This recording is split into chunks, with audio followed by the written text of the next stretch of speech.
Big TV భక్తి సమాచారం WhatsApp ఛానల్లో జాయిన్ అవ్వండి. అన్ని విశేషాలు ఎప్పటికప్పుడు తెలుసుకోండి. ఈ తండ్రి ఇంత ఇవ్వకపోతే అక్కడ అహంకారం ఉండదు కదా. వెళ్ళి కాపురం చేసుకోమని చెప్పాలి కానీ వెనకాల ఎస్ఆర్ఎంటీ సర్వీస్ ఏంటి? ఇక్కడ అవసరమైన ఏవో ఇస్తారు. కాపురానికి సార్ ఎందుకు వచ్చిందమ్మా ఆలోచిస్తే తెలుస్తుంది. కొత్త కాపురం పెడుతున్నారు, అన్నీ కొనుక్కోవాలి కదా. కొన్ని పుట్టింటి వాళ్ళు ఇస్తే కొంత భారం తగ్గుతుంది. లేకపోతే వంట కూడా మానేస్తారా? అందుకని ముందు ఏదో 10 రోజులు సరిపడి ఏదో ఇవ్వాలి. జీవితాంతం సరిపడే వక్కర్లేదు. ఊరంతా పంచిపెట్టడం దేనికో తెలుసా? ఊరంతా పంచిపెట్టడం ఎందుకు? వీళ్ళు పెళ్ళయ్యారు లేదా వంకర సంబంధం పెట్టుకుని కాపురం పెడుతున్నారు అనుకోకండి, మీ ఊళ్ళో ఉంటారో వీళ్ళు దంపతులే అని చెప్పడం కోసం ఇంటింటికి తిరిగి మా అమ్మాయికి పెళ్ళి ఏందండి, సరే మా కోళ్ళు వచ్చిందండి, సరే మా కోళ్ళు వచ్చిందండి, సరే అంటే ఈ కొడుకు కోళ్ళు ఊళ్ళో ఏ ఇంట్లో కాపురం పెట్టినా కూడా వాళ్ళ సక్రమ వివాహం చేసుకున్న దంపతులుగా ఊరందరూ భావించడం కోసం సారి పంచి పెడతారు తప్ప అహంకారం ప్రదర్శించడానికి కాదు. ఇది మనం ఏమనుకుంటాం, మేము ఎంత పంచిపెట్టాం అదే మొత్తం కోపం ముంచి పెడుతుంది. అక్కడ ఈ పంచిపెట్టాలకు దాన్ని బట్టి కాపురం ఉండదు కదా. ఈ వైభవ ప్రదర్శన అంతా ఇంతే. అంటే ఇందులోనే మార్పు రావాలి మనకి. అంచేది ఈ మహీవాయుకాత్మాగ్ని సోమార్కతో ఎంబులను ఈ అష్టమూర్తులతోనూ సృష్టి చేసిన శివుడు ఎప్పుడూ ఏకాకిగానే ఉంటాడు. గమనించండి, శివుడు చిత్రంలో కూడా అమ్మవారు పక్కన ఉండాలని ఏం లేదు. ఉండక్కల్లా ఆయనకు అర్ధనారీశ్వరుడే సగంలో ఉంది ఆవిడ. శివుడు ఎప్పుడు నటరాజస్వామిలా ఉంటాడు లేదా తపస్సు చేసుకుంటూ ఉంటాడు. అందుకని సోమార్కతో ఎంబులంజేసి గావించి నిత్యంబు నత్యంత యోగస్థితం నిర్మల జ్ఞానదీప ప్రభాజాల విధ్వస్త నిస్సార సంసార మాయాంధకారులు జితక్రోధ రాగాది దోషులు యథాత్ముల్ యతీంద్రుల్ భవత్పాద పంకేరుహ ధ్యాన డిండీర ధారానుభూతిని సదా తృప్తులై నిత్యులైరి. అటువంటి శివుణ్ణి మనం తెలుసుకోవాలి, పొందాలి, అనుభూతి చెందాలంటే ఏం చేయాలయ్యా? నిత్యంబు నత్యంత యోగస్థితిని మనం చేసే యోగాభ్యాసం నిత్యం చెయ్యాలి. పతంజలి బాబా గారు యోగాభ్యాసం చెబుతూ ఉంటారు. ఎంతోమంది ధ్యాన యోగం అభ్యాసం చేయిస్తున్నారు. ఏదో ఒక మార్గాల మధ్యలో సమస్య కాదు. రాజయోగం, ఆ యోగం, ఈ యోగం చాలా ఉన్నాయి. ఏదో ఒకటి మన యోగం బాగుంటే ఏదైనా బాగానే ఉంటుంది. మార్గం పెద్ద సమస్య కాదు ఇక్కడ. ఇక అది మళ్ళీ గొప్పలు చెప్పేంతవరకు ఇటువంటిది ఎక్కడా వినలేదు అనొద్దమ్మా. ఇంతకంటే గొప్పవి కూడా ఉన్నాయి. కానీ ఆ మార్గాన్ని నిశ్చలంగా నువ్వు అనుసరించాలి. ఖచ్చితంగా నిత్యం చెయ్యాలి. ఓ ధ్యానం చేయమని చెప్పారు, పొద్దున్న అరగంట అని చెప్పారు, సాయంత్రం అరగంట అని చెప్పారు. చేయండి, ఖచ్చితంగా చేయండి. ఓ ఏడాది పాటు చేయండి మానకుండా. ఏం ఆపద వచ్చినా సరే పొద్దున్న ఆ సమయానికి అక్కడ కూర్చోవాలి. ఏదైనా ఫోన్ వస్తే కట్టిపారేయాలి. ఎవరన్నా రమ్మంటే నేను ఇప్పుడు రానండి, నేను జపం చేసుకునే సమయం చెప్పండి. ఎవరైనా ఫోన్ చేస్తే మీరు జపం చేసుకునే సమయం అని చెప్పండి అమ్మా. మీరు చేసినా చేయకపోయినా లోకంలో గౌరవం పెరుగుతుంది, గొడవ లేదు. ఆయన ఎప్పుడు జపంలో ఉంటాడు అనుకుంటాడు. అలా 4 సార్లు అబద్ధవాడైనా 5వ సారైనా మనస్సులో అనిపిస్తుంది కదా, అన్నిసార్లు చెప్పం చేయకపోతే దేవుడు ఊరుకుంటాడని. అదే నియమం నిష్ట అంటే. అసత్యే వర్తమని స్థిత్వ తతసత్యం సమీహతే శాస్త్రం చెప్పిన మాటే. సరదా కోసం నువ్వు అబద్ధం చెప్పినా ఆ 4 సార్లు చెప్పాకైనా నీకు అనిపించదా అలా ఉండాలని?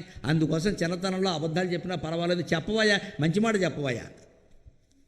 నేను జపంలో ఉన్నా, నేను ధ్యానంలో ఉన్నా, నేను పూజలో ఉన్నా అని 4 రోజులు వరుసగా అబద్ధం ఆడితే లోపల నుంచి దొలిచేస్తూ ఉంటుంది. ఏం చేస్తున్నా పూజని తలకే పడుకుని పూజ అంటామే, బుద్ధి లేదు.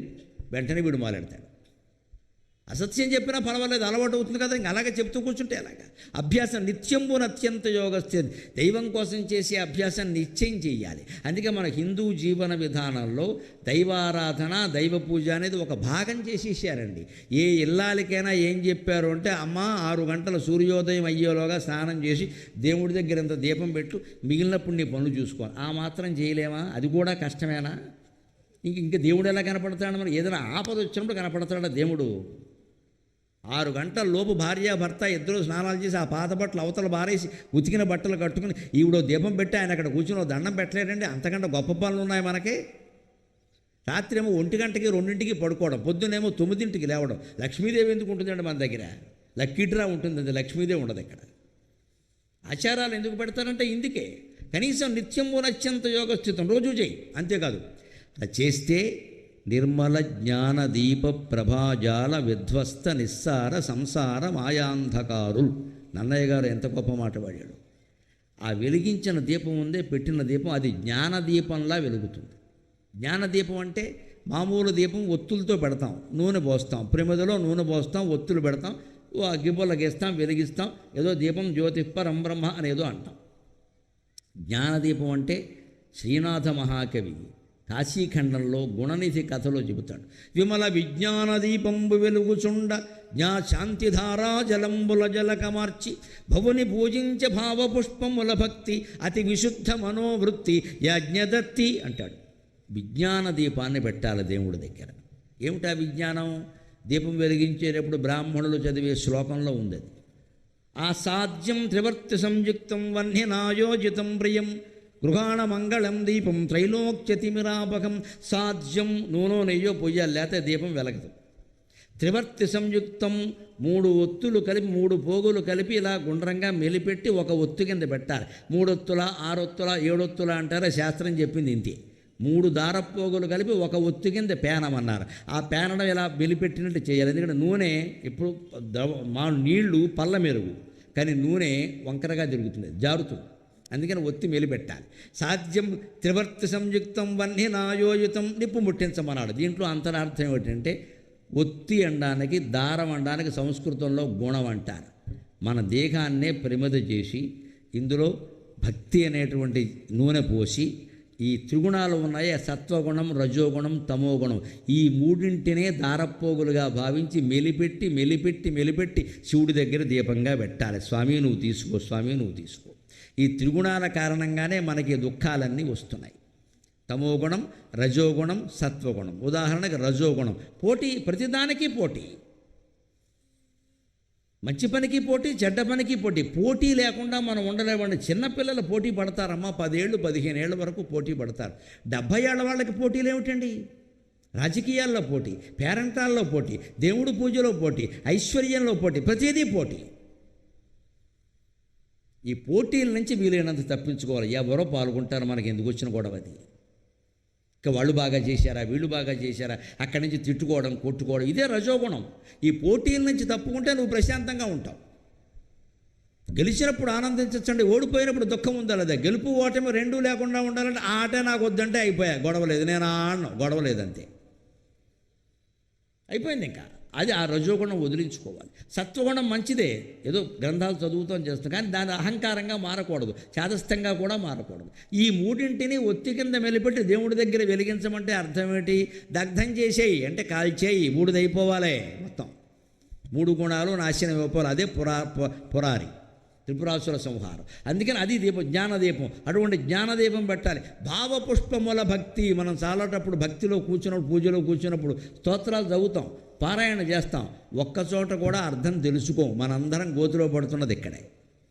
విష్ణు సహస్రం లలితా సహస్రం పారాయణ చేసే వాళ్ళకి విజ్ఞప్తి చేస్తున్నా, ప్రతిరోజు ఒక పారాయణ చాలు. 16 పారాయణలు చేయకండి చాదస్తంగా. పొద్దున్న 2 సార్లు, సాయంత్రం 2 సార్లు. విష్ణుమూర్తికి కూడా విసుగు వస్తుందమ్మా. అన్న అవసరం. ఒక్కసారి చదివి ఒక 10 నామాల అర్థం తెలుసుకునే ప్రయత్నం చేయండి.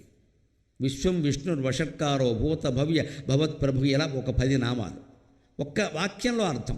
100 రోజులు అయ్యేసరికి విష్ణు సహస్రం అర్థాలు మీకు తెలిసే. అలాగే 2వ చేయండి, అలాగే 3వ చేయండి. ఒక 3-4 ఏళ్ళు అయ్యేసరికి మీరు విష్ణు సహస్రం అర్థమంతా తెలుసుకుని మాట్లాడగలుగుతారు. మాకు మళ్ళీ మేము చేసే సాధన అదే. నేను ఇంట్లో ఎప్పుడు పారాయణకి ఎక్కువ ప్రాధాన్యం వేయను, నేను దాని అర్థం తెలుసుకుందుకే ప్రాధాన్యం ఇస్తాను. కాబట్టి మీకు చెప్పగలుగుతున్నాం. ఈవేళ లలితా సహస్రమేనా అంతే. ఊరికే డమడమలాన్ని చేసి నిర్లేపా నిర్మలానిచ్చ నిశ్చింత నిరహంకార నిర్మోహమోహనాశిని నిర్మమా మమతాహంత్రి నిష్పాప పాపనాశిని అని చదువుతూనే ఉన్నాం. మనకి మోహం అలాగే ఉంది, పాపం అలాగే ఉంది, మమకారం అలాగే ఉంది, అహంకారం అలాగే ఉంది. లలితా సహస్రం పుస్తకం కూడా అలాగే ఉంది, అట్టగట్టేసి మొత్తం జిడ్డు పట్టేసి. పైగా మనం ఆ పుస్తకం పట్టుకుని ఏమంటాం? ఈ పుస్తకం పారాయణ మొదలెట్టాకే మాకు మనవడు పుట్టాడు. నీకు మనవడు పుట్టడం కోసం ఆ పుస్తకం రాసింది వ్యాసుడు. నీ మనవడు ఏమన్నా పెద్ద చక్రవర్తి ఇక్కడ? అందుకు సెంటిమెంట్ పెట్టుకుంటే ఆ పుస్తకం వదలరు, అది అట్టకట్టేసింది, జిడ్డు పట్టేసింది, వదలరు. ఎందుకంటే అచ్చు రావడం ఏంటో, మా పుస్తకం బుద్ధి రావాలి, కానీ పుస్తకం అచ్చు వస్తుందా? పిచ్చి నమ్మకాలంటే ఇవే. ఇలాంటి నమ్మకాలు ఉండబట్టే మనం పాడైపోతున్నాం. నా పారాయణ చేసే ప్రతి వారు పారాయణ ముగిసిన వెంటనే 10 నామాలు, ఎక్కువ అడగట్ల, 10 నిమిషాలు పడుతుంది, వదిలేయండి. అర్థాలతో సహా పుస్తకాలు ఉన్నాయి. అప్పుడు జ్ఞానదీపమే నిజంగా వెలిగించగలుగుతాం. దానికి ఏం చేయాలి తెలుసా? చితక్రోధ రాగాది దోషులు జ్ఞానదీపం వెలిగిందా లేదా అనేది మనం పరీక్ష చేసుకోవచ్చు. ఎలాగా? మాటికి కోపం వస్తుంది అంటే జ్ఞానదీపం వెలగట్లా, కొడిగట్టేసింది మొత్తం. ఆ కోపం తగ్గిపోవాలి. For more videos like this, subscribe Big TV channel.